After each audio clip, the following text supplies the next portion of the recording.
Hello, welcome to Billy Ho Sports. This is going to be a preview of Grade 3 West Virginia Derby run at Mountaineer Park this Sunday, which would be August 6th, and that's tomorrow if you're watching today. We have a field of 12 horses and a couple of alternate entries are also eligibles, I should say. So subscribe to the channel, smash the like button. I appreciate all the new subscribers. Really doing great with all that kind of good stuff. So I appreciate it. Enjoy the free content, all that good stuff. We're going to run this West Virginia Derby, and we're going to try to do some picks, some past performances, maybe look at some of these jockeys because I wasn't all too unfamiliar with many of them. So I went and did some research on them as well. So maybe that'll be helpful. So let's get started. Okay, West Virginia Derby, a mile and an eighth on the dirt, purse of 500,000 for 3-year-olds, and this is kind of a good race for a Derby. It gives a couple of these sort of also ran type Derby trail horses a shot to contend in a big one. And some of them have been running up against these top level 3-year-olds all season. So they have experience here. And then we have some fill-in horses that I'm just kind of gloss over a bit because they're just in the race and I don't really give them much of a chance. So what we're going to do now is start with the number 1 horse, Dreaming of Kona. It is trained by, I think that's Aldana Spieth, and her husband, Scott Spieth, is the rider. Scott Spieth is a journeyman a long time. I mean, he's approaching 5,000 wins, 56 years old jockey. So still out there giving it a go. This one's going to need a big jump to compete here. I've heard the name mentioned, the turf to dirt angle, the first time Lasix, 25%. So that's pretty good too. But the speed figures are just not quite there. This one hasn't run anything above 90. 89 was the best in a second place in the Mucho Macho Man. So, and the distance might be an issue as well. Not 100% sure about that, but leading the race the whole way in this Tampa Bay Derby, and then 6 by 6 1/4 in a mile and a 16th. So we're going a little farther than that. So probably pass on that one. Up next, Lord Miles. If you remember the Wood Memorial, the 59-1, 60-1 bomb that held off hit show by a nose and got him into the Derby mix, but chose to pass. I do believe this was the beginning of that whole thing with Churchill Downs, and the scratching of Lord Miles was part of this whole big production that Churchill Downs had to go through. Saffy Joseph got banned from the barns, and all that stuff's in the past.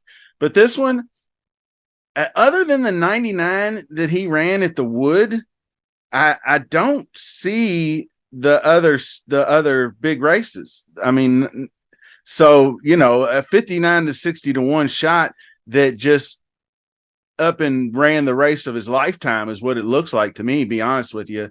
I mean, Saffy Joseph trained, and Arnaldo Bocachica is the leading jock at Charlestown, wins at about a 29% clip out there. So sounds like he's got a solid jock, and the adding Lasix as well. So I don't know if that's going to do anything or not, but it's likely going to be like the first out. Like if you do the NCAA tournament, this is, you got your last in, first out. So it's kind of like a first out, even though Prime Power has its second choice.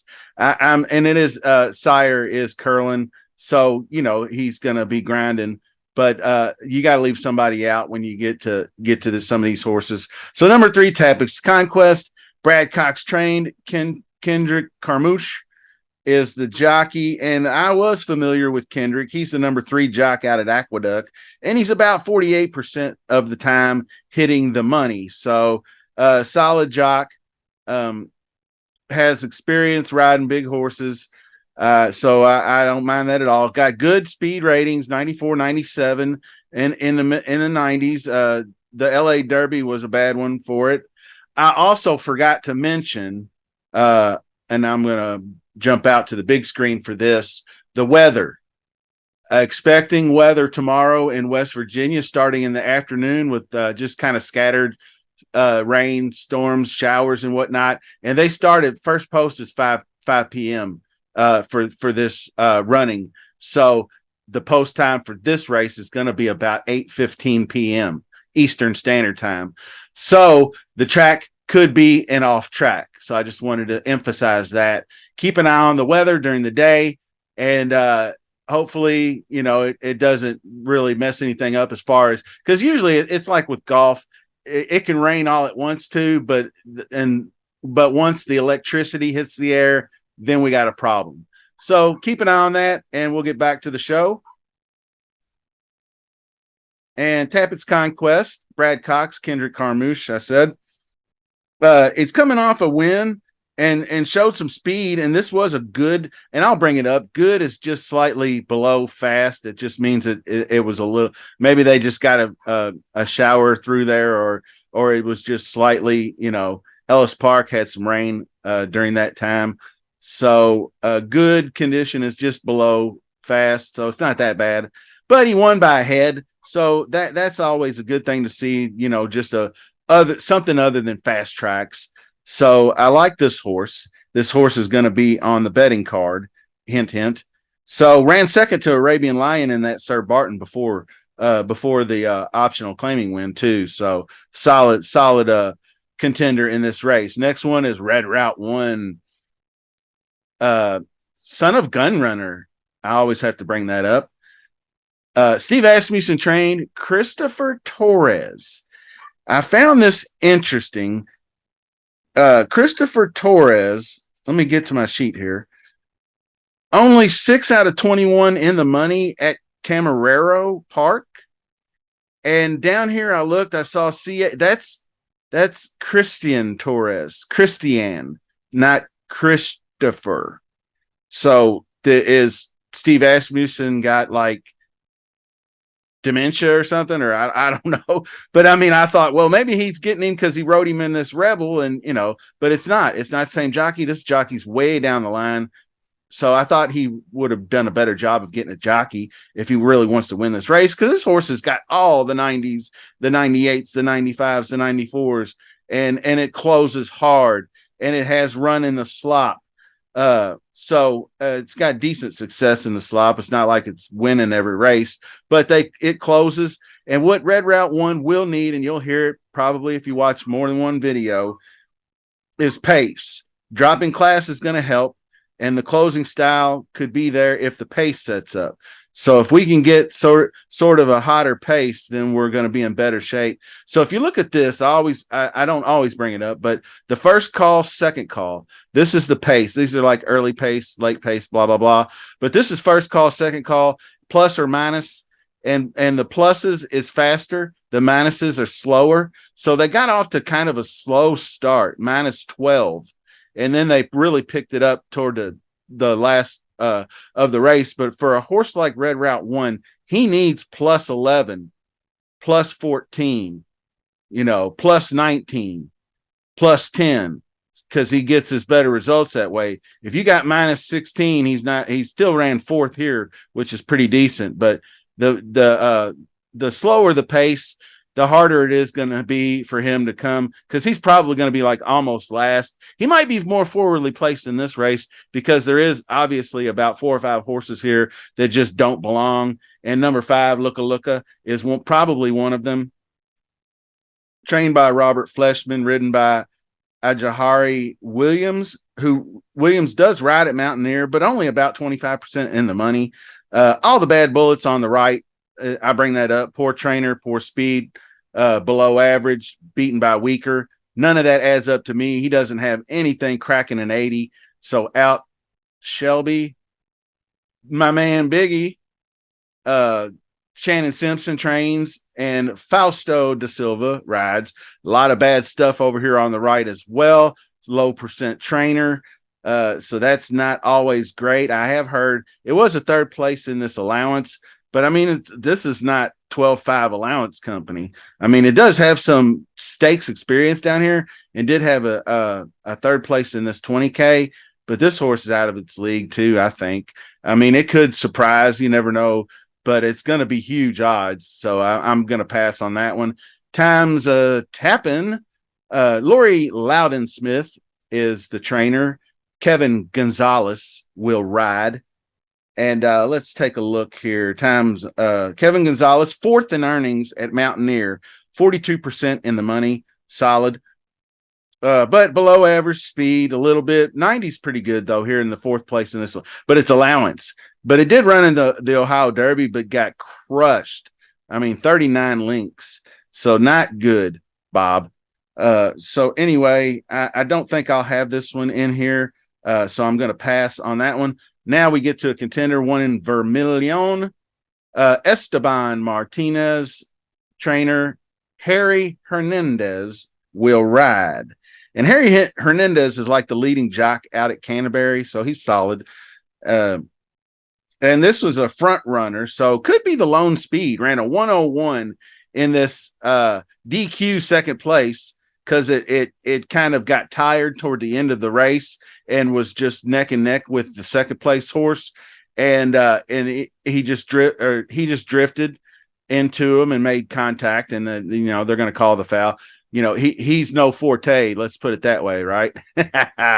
Hopefully, I got somebody riled up on that one. So he got taken down for the second place, but still solid. Ran a 101 speed. So the lone speed in the race, it does have some 90s down here. So could be setting the pace in this one. Now, obviously, there's more than one. We do see a lot of closers here, but like up here in I didn't fail to mention Tappett's Conquest is more of a presser. It's not like a front runner, but it does press the pace. So that one will be out. I could see him being on the hip of one in Vermilion, second 1-2. So that's just kind of a scenario I'm thinking of. Groveland is the 9 horse. Lot of bad stuff on the right here. Won his last race, but only an 83 and a $36,000 allowance. Lost 8th by 11th in the Tampa Bay. Sam F. Davis was a little better. But Jesus Castanon will ride. And this is, I think it's Ewan Hartley. Harley.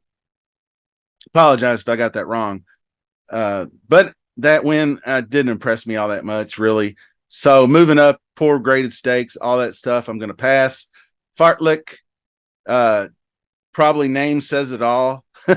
Finished far behind, weaker, poor trainer, poor speed, best speed below average, getting killed 28, 27, 17. A $4,000 claiming race it competes in, pass. Now, Race Kane, Indiana Derby, almost. This is the horse that almost caught Verifying, which would have been probably an utter embarrassing moment for Verifying, who's just got caught by Disarm in the Matt Win, and they just been trying to drop him into somewhere where he can win a race, and finally got him in this Indiana Derby and almost got run down by Race Kane. Oh boy, that would have been a bad one. Good, sloppy, muddy. So this one runs, and you'll hear probably somebody else say, but it's 16% mud. That's okay. But running in the mud, the eyeball test, and this was a good surface, so a little bit less than fast. 95, all the good stuff. May improve with Lasix added. So this one's not exactly a stone closer. It's more of like a stalker. So he should be forwardly placed. Ben Colebrook is the trainer, and Luan Mikado. Luan, I had something about Luan. Let's see. Rode some at Churchill Downs and Ellis, as they switched over. So nearly $4 million in earnings this season. So I like that one. I give this one big chance. It's probably my top choice, I'd say. So adding Lasix might lead to the victory here. So good looking chance for Race Kane coming from the outside post. The 12 horse is West Coast Cowboy, and that's Safi Joseph. Trained Tyler Connor is the jockey. Tyler Connor has 407 starts in 2023, and he's about 48% in the money, so solid. This one beaten by Weaker in the last race in the Iowa Derby. It did get a 97, but it wasn't really It was in range and ran even bid. So just couldn't catch up with the leaders, one in Vermilion. So it got a little burnt by a hair bit burnt by the speed, I guess. But ran just a steady Eddie race across the board. But ran in the Florida Derby, and I know it's 7x13th, but up against Forte Mage and a lot of those top level horses. So it does have some experience. Ran third in the Holy Bull back in February. So it was sort of on the Derby trail for a half a minute. So I like this one. The best dirt speed is close. 28% trainer, and this one's got second time Lasix. So didn't exactly respond maybe the way he wanted to, but the second time out with Lasix, I hear sometimes can be a different story. So those are your 12. The also eligibles, Russian Hammer and Knockout Guy, I'm not going to give much of a chance to. If either draw in, now one of these two might draw in because of the weather. If we start to see an off track and they start doing a sloppy sealed track, you might see one of these horses scratch out. So have an idea maybe of what you want to do with any of these. If anything, I might look at Russian Hammer, Hot Jockey, Charlie Oliveros. But really the speed isn't there. Knockout Guy, the speed isn't there. I mean, both of these, I don't really give either one of them a chance, to be honest with you. So we'll leave it at that. And we'll head over to the odds or the betting board, gambling calculator. I always like to finish with this. And just caveat, it's a bet. And I do end up using these bets a lot of the time because I'm like, just go with your first instinct. Don't talk yourself out of anything. This is what you saw, so go with it. So basically, what I saw was 4 horses. I saw the 3-horse Tappett's Conquest. I saw the 4 Red Route 1. I saw the 8 1 in Vermilion, 11 Race Cane. I like Race Cane to win, so I'll probably bet that one to win.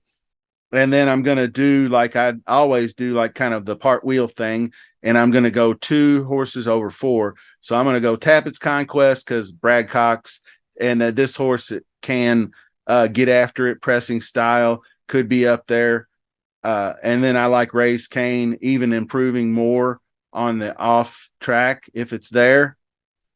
And then the other ones were the 4-horse Red Route 1, who I think could close and take this race. So I might end up boxing all 4 of these as a hedge because I sometimes I don't think the pace sets up for Red Route 1 and he just can't get there. So that kind of worries me. And then the 8-1-1 in Vermilion, I think will be maybe run down in the end because he can't quite get the distance, but should be leading the race. So maybe holds on for second. So that's kind of my logic there. The 2 over 4. Exacta is not telling. Oh, I didn't give an amount. And let's put $4 on it. $24 bet. You get 4 times the exacta. That's not bad. And we're going to need something other than chalk to come in. So that's hopefully there as well. So that'll do it for the West Virginia Derby. It's tomorrow in the evening. So if you're done with your racing and you still got a little bit of money in that bank account, jump on YouTube and check me out and go back and review this video and maybe throw you down a couple of chucks on the West Virginia Derby, John Denver style. Have a great day, everybody. Good luck this weekend, and we'll see you soon.